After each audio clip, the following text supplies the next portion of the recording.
Welcome to study made easy. 10ನೇ ತರಗತಿ ವಿದ್ಯಾರ್ಥಿಗಳಿಗೆ ಸ್ಟಡಿ ಮೇಡ್ ಈಸಿ ಕ್ಲಾಸಸ್ಗೆ ಸುಸ್ವಾಗತ. ಇವತ್ತಿನಿಂದ ನಾನು 10ನೇ ತರಗತಿ ವಿದ್ಯಾರ್ಥಿಗಳಿಗೆ ಕ್ರ್ಯಾಶ್ ಕೋರ್ಸ್ನ ಸ್ಟಾರ್ಟ್ ಮಾಡಿದ್ದೀನಿ. ಹಾಗೆ ನಾನು ಚಾಪ್ಟರ್ ವೈಸ್ ಇಂಪಾರ್ಟೆಂಟ್ ಕ್ವೆಶನ್ಸ್ಗಳನ್ನ ಕೊಡ್ತಾ ಹೋಗ್ತೀನಿ. ಅದ್ರ ಮೇಲೆ ಬೋರ್ಡ್ ಎಕ್ಸಾಮಲ್ಲಿ ನಿಮಗೆ ಕ್ವೆಶನ್ಗಳನ್ನ ಕೊಡ್ತಾರೆ. ಸೊ ಅಬ್ಸರ್ವ್ ಮಾಡಿ, ಈ ರೀತಿ ಪ್ರಶ್ನೆಗಳನ್ನು ಕೂಡ ಕೇಳಿದ್ದಾರೆ, ದಯವಿಟ್ಟು ನೋಡ್ಕೊಳ್ಳಿ. ಸೆಕೆಂಡ್ ಆಗಿರ್ಬೋದು ನೋಡಿ, ಈ ಥರ ಪ್ರಶ್ನೆಗಳು ಎಲ್ಲ 1 ಅಂಕಕ್ಕೆ ಕೇಳಿರೋ ಅಂಥದ್ದಾಗಿದೆ. ಅರ್ಥ ಆಗ್ತಿದೆಯಾ? ಎಷ್ಟು 1 ಅಂಕಕ್ಕೆ ಕೇಳಿರೋ ಅಂಥದ್ದಾಗಿದೆ, ನೋಡ್ಕೋಬೇಕಾಗುತ್ತೆ ತಾವಿದನ್ನೆಲ್ಲ. ಅರ್ಥ ಆಗ್ತಿದೆಯಲ್ವಾ? ನೋಡಿ, ಅಬ್ಸರ್ವ್ ಮಾಡಿ. This question is important. Okay, this are all important for 1 mark. MCQಗೆ ತುಂಬ ಇಂಪಾರ್ಟೆಂಟ್ ಆಗಿರುವಂಥದ್ದು. ಅರ್ಥ ಆಗ್ತಿದೆಯಾ ಮಕ್ಕಳ? ಈ ಪ್ರಶ್ನೆಗಳನ್ನ ಕೇಳೋ ಚಾನ್ಸಸ್ ಜಾಸ್ತಿ ಇರುತ್ತೆ ಇದೇ ಮೆಥಡಲ್ಲಿ. ನೋಡಿ, ಹಾಗೆ 3 ಮಾರ್ಕ್ಸ್ 2 ಮಾರ್ಕ್ಸ್ ಎಲ್ಲ ಕ್ವೆಶನ್ಗಳನ್ನ ನೋಡ್ತಾ ಹೋಗಿ ಯಾವ್ಯಾವ ರೀತಿ ಇದೆ ಅಂತ. ಓಕೆ, ಅಬ್ಸರ್ವ್ ಮಾಡ್ತಾ ಹೋಗಿ.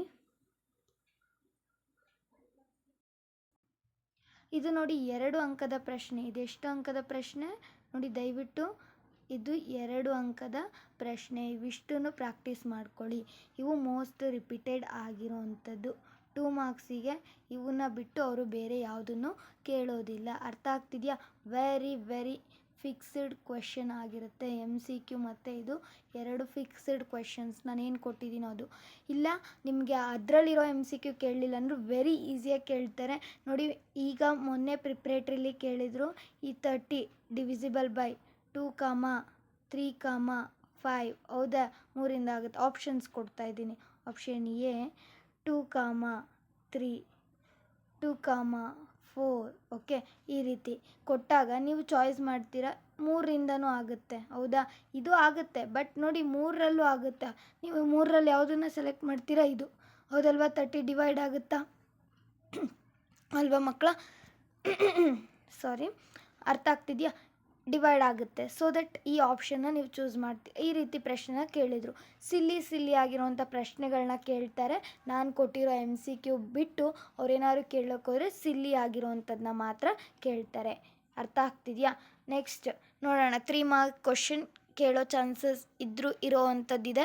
ಬಟ್ ನಿಮ್ಮ according to the blueprint ಕೇಳಲ್ಲ ಅಂತ ಇದ್ದಾರೆ. ಬಟ್ ಹೇಳೋದಕ್ಕಾಗಲ್ಲ, ಫೈನಲ್ ಎಕ್ಸಾಮಲ್ಲಿ ಕೇಳಿದ್ರು ಕೇಳ್ಬೋದು. ಅದನ್ನು ಕೂಡ ಅದು 3 ಮಾರ್ಕ್ ಕ್ವಶನ್, ಬಟ್ ಹೇಳೋದಕ್ಕಾಗಲ್ಲ, ನಿಮಗೆ ಕೇಳ್ತಾರೆ ಒಂದೊಂದು ಸಾರಿ. ಅರ್ಥ ಆಗ್ತಿದೆಯಾ? ಓಕೆ, ಅದು ನೋಡಿ ಯಾವ ರೀತಿ ಕೇಳ್ತಾರೆ ಅಂತ. ಓಕೆ, ಅಬ್ಸರ್ವ್ ಮಾಡಿ ಯಾವ ರೀತಿ ನೋಡಿ. ಇದೇ 3 ಮಾರ್ಕಿನ ಕ್ವಶನ್ನು. ಓಕೆ, ಅವರು ಈ ಥರ ಕೇಳಬೇಕು. 3 ಮಾರ್ಕರಲ್ಲಿ ಕೇಳಿದ್ರೆ ಈ ರೀತಿ ಪ್ರಶ್ನೆಗಳನ್ನ ಕೇಳ್ತಾರೆ. ಅರ್ಥ ಆಗ್ತಿದೆಯಾ? ವೆರಿ ಇಂಪಾರ್ಟೆಂಟ್ ಆಗಿರೋಂಥದ್ದು 3 marks question. All of you can do it. Okay, ಕಲ್ತ್ಕೊಳ್ಳಿ. ಇದನ್ನು ಕೆಲವೊಂದು ಟೈಮ್ ಕೇಳಿದ್ರೆ 3 ಮಾರ್ಕ್ಸಲ್ಲಿ ಕೇಳ್ಬೋದು. MCQ ಕೇಳಲಿಲ್ಲ ಅಂದರೂ ಅರ್ಥ ಮಾಡ್ಕೊಳ್ಳಿ, ವೆಯ್ಟೇಜ್ ಇಸ್ 4 ಮಾರ್ಕ್ಸ್ ಅಲ್ವಾ? ವೆಯ್ಟೇಜ್ ಬಂದು ನಿಮಗೆ ಕೇಳಲಿಲ್ಲ 3ನಾ 4 ಸಾರಿ 3 ಅಲ್ವಾ? ವೆಯ್ಟೇಜ್ ಬಂದು ಒಂದು 2 ಮಾರ್ಕ್ಸ್ ಕ್ವೆಶನ್, ಒಂದು MCQ ಅಂತ ಇದೆ. ಅದರಲ್ಲಿ ನಿಮಗೆ ಅವ್ರು MCQ ಕೇಳಲಿಲ್ಲ, 2 ಮಾರ್ಕಲ್ಲಿ ಕೇಳಲಿಲ್ಲ ಅಂದರೆ 3 ಮಾರ್ಕಲ್ಲಿ ಡೈರೆಕ್ಟಾಗಿ ಇದನ್ನು ಕೇಳೋ ಚಾನ್ಸಸ್ ಇದೆ. Very important. ಅರ್ಥ ಆಗ್ತಿದೆಯಾ? ದಯವಿಟ್ಟು ಈ ಥರ ಕ್ವಶನ್ಗಳನ್ನ ಪ್ರಾಕ್ಟೀಸ್ ಮಾಡಿ. ನಾನು ಕೊಟ್ಟಿರೋದೆಲ್ಲ ಇಂಪಾರ್ಟೆಂಟ್ ಇವೇ ಬರುತ್ತೆ. ಅರ್ಥ ಆಗ್ತಿದೆಯಾ? ವೆರಿ ಇಂಪಾರ್ಟೆಂಟ್ ಅಂತ ಹೇಳ್ತಾ ಇದ್ದೀನಿ. ದಯವಿಟ್ಟು ನೋಟ್ ಮಾಡ್ಕೋಬೇಕು. ಓಕೆ, ನಾನು ಇನ್ಮೇಲೆ ದಿನಾಗಲೂ ಕೂಡ ನಿಮ್ಗೆ ಏನು ಮಾಡ್ತೀನಿ, ವೀಡಿಯೋಸ್ನ ಅಪ್ಲೋಡ್ ಮಾಡ್ತೀನಿ. ಚಾಪ್ಟರ್ ವೈಸ್ ಇಂಪಾರ್ಟೆಂಟ್ ಕ್ವೆಶನ್ಸ್ನ. ಹಾಗೆ ಸೈನ್ಸ್ ಕ್ರ್ಯಾಶ್ ಕೋರ್ಸ್ ಕೂಡ ಸ್ಟಾರ್ಟ್ ಆಗುತ್ತೆ, ಅದನ್ನು ಕೂಡ ನೋಡ್ತಾ ಹೋಗಿ. ಇವತ್ತಿನಿಂದನೇ ಸೈನ್ಸ್ ಕ್ರ್ಯಾಶ್ ಕೋರ್ಸ್ ಸ್ಟಾರ್ಟ್ ಆಗುತ್ತೆ. ಚಾಪ್ಟರ್ ವೈಸ್ ನೀವು ನೋಡ್ತಾ ಇರಬೇಕು. ಪ್ರತಿಯೊಂದು ಕ್ವೆಶನ್ನು ನಿಮ್ಮ ಎಕ್ಸಾಮಿಗೆ ಬರೋ ಅಂಥದ್ದಾಗಿರುತ್ತೆ. ದಯವಿಟ್ಟು ನೋಡ್ಕೋಬೇಕಾಗುತ್ತೆ. ಓಕೆ, ನಾನು ಆಮೇಲೆ ಅಪ್ಲಿಕೇಶನ್ ಕ್ವೆಶನ್ಗಳನ್ನೂ ಕೂಡ ಹಾಕ್ತೀನಿ. ದಯವಿಟ್ಟು ಅದನ್ನು ಕೂಡ ನೀವು ತಾವೆಲ್ಲ ವಿದ್ಯಾರ್ಥಿಗಳು ನೋಡ್ಕೋಬೇಕಾಗುತ್ತೆ. ಓಕೆ, ನೆಕ್ಸ್ಟ್ ಅಬ್ಸರ್ವ್ ಮಾಡಿ. ಈ ರೀತಿ ಪ್ರಶ್ನೆಗಳನ್ನು ನಿಮಗೆ 2 ಮಾರ್ಕರಲ್ಲಿ ನೋಡಿ, ಈ ರೀತಿ ಪ್ರಶ್ನೆಗಳನ್ನ ನಿಮಗೆ 2 ಮಾರ್ಕರಲ್ಲಿ ಕೇಳೋ ಚಾನ್ಸಸ್ ಜಾಸ್ತಿ ಇರುತ್ತೆ, ಅಥವಾ 1 ಮಾರ್ಕರಲ್ಲೂ ಕೇಳೋ ಚಾನ್ಸಸ್ ಜಾಸ್ತಿ ಇದೆ. ಅರ್ಥ ಆಗ್ತಿದೆಯಾ? Very important. ಅದರಲ್ಲಂತೂ ಇಲ್ಲಿದೆ ನೋಡಿ, ಇದು very important for 2 mark. Okay, ಇದು ತುಂಬ ಇಂಪಾರ್ಟೆಂಟು. ಯಾಕಂದರೆ ನಿಮಗೆ ಅದನ್ನು ಮಿಸ್ ಮಾಡಿಬಿಟ್ಟು ಇದನ್ನು ಕೇಳೋ ಚಾನ್ಸಸ್ ಇರುತ್ತೆ. ಅರ್ಥ ಆಗ್ತಿದೆಯಲ್ವಾ? ನೋಡಿ, ಇದು fine the L C M and H C F. This is ಎಲ್ಲ 1 ಮಾರ್ಕ್ ಆಗಿರುತ್ತೆ. And this is also 2 mark question, sorry not a 2 mark. This is ನೋಡಿ ಡಿವೈಡ್ 45 ಆ್ಯಂಡ್ 30 ಇಸ್ ಕಂಪ್ಲೀಟ್ಲಿ. ಈ ಥರ ನೋಡಿ ನಿಮಗೆ ಸಿಲ್ಲಿ ಕ್ವಶನ್ಗಳನ್ನ ಕೇಳ್ತಾರೆ.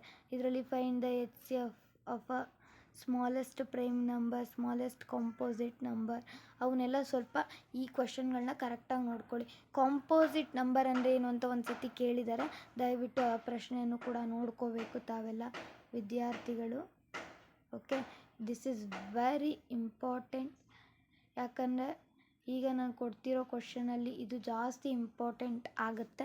ಈ ಥರದ್ರ ಮೇಲೆ ಕ್ವಶನ್ಗಳನ್ನ ಕೇಳಿದ್ದಾರೆ, ಹೌದಲ್ವಾ? ನಿಮ್ಮ ಪ್ರಿಪ್ರೇಟ್ರಿಲೇ ಕೇಳಿದರು, ಹೌದಾ? ಕೇಳಿದರು, ಎಸ್. ಓಕೆ, ಅರ್ಥ ಆಗ್ತಿದೆಯಾ?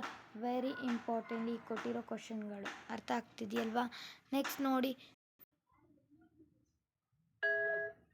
ದಿಸ್ 3 ಆರ್ ವೆರಿ ಇಂಪಾರ್ಟೆಂಟ್ ಅಂತ ಹೇಳ್ತಾ ಇದ್ದೀನಿ. ದಯವಿಟ್ಟು ಈ ಪ್ರಶ್ನೆಗಳನ್ನ ನೋಡ್ಕೊಳ್ಳಿ. ಇಷ್ಟೇ ಪ್ರಶ್ನೆಗಳನ್ನ ನೀವು ಕರೆಕ್ಟಾಗಿ ನೋಡ್ಕೋಬೇಕು H C F and L C M ಬಗ್ಗೆ. ಓಕೆ, ವೆರಿ ಇಂಪಾರ್ಟೆಂಟ್, ದಯವಿಟ್ಟು ನೋಡ್ಕೋಬೇಕು. ಅರ್ಥ ಆಗ್ತಿದೆಯಲ್ವಾ?